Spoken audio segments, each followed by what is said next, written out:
কে হবে টি-20 বিশ্বকাপের নতুন চ্যাম্পিয়ন, দক্ষিণ আফ্রিকা নাকি ভারত? এবার এই নিয়ে ভবিষ্যৎবাণী করল জ্যোতিষীটিয়া। হ্যাঁ প্রিয় দর্শক, তাই বিস্তারিত জানতে হলে ভিডিওটি না টেনে শেষ পর্যন্ত দেখতে থাকুন। আর আপনি যদি আমাদের চ্যানেলে নতুন হয়ে থাকেন তাহলে এক্ষুনি সাবস্ক্রাইব করে রাখুন। আর ইতিমধ্যে সাবস্ক্রাইব করে থাকলে আপনাকে অসংখ্য ধন্যবাদ। নিজেদের ক্রিকেট ইতিহাসে প্রথমবারের মতো কোনো বিশ্বকাপের ফাইনাল খেলছে দক্ষিণ আফ্রিকা। বিশ্ব ক্রিকেটের অন্যতম পরাশক্তি হলো দক্ষিণ আফ্রিকা। প্রতি বিশ্বকাপে ফেভারিট হিসেবে আসা শুরু করলেও সেমিফাইনালে গিয়ে বারবার হেরে যায় দক্ষিণ আফ্রিকা, তাই তো তাদেরকে চোকারও বলা হয়। অন্যদিকে 2007 সালের পর আবারও একবার টি-20 বিশ্বকাপ ছুঁয়ে দেখার স্বপ্ন ভারতের সামনে। 2007 সালে ধোনির হাত ধরে প্রথমবারের মতো বিশ্বকাপ জিতেছিল ভারত।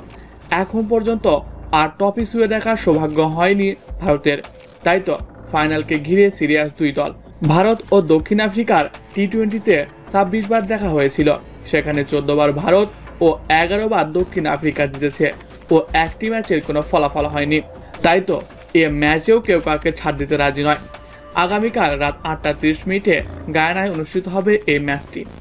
এই ম্যাচকে ঘিরে ভারত ও দক্ষিণ আফ্রিকার ভক্তরা বেশ উচ্ছ্বাসিত।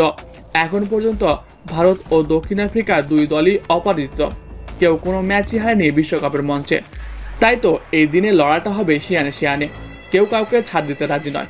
ব্যাটিং থেকে বোলিং দুই দলেরই শক্তিশালী সব রয়েছে। তবে এবার ভারত ও দক্ষিণ আফ্রিকার ম্যাচ নিয়ে ভবিষ্যৎবাণী করেছে জ্যোতিষীটিয়া।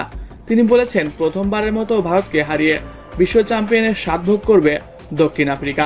প্রিয় দর্শক, আপনি কি মনে করেন ভারত নাকি দক্ষিণ আফ্রিকা কে জিততে পারে? কমেন্ট করে জানিয়ে দিন। এছাড়াও খেলাধুলার সকল আপডেট সবার আগে পেতে হলে আমাদের চ্যানেলটি সাবস্ক্রাইব করতে ভুলবেন না। ধন্যবাদ সবাইকে।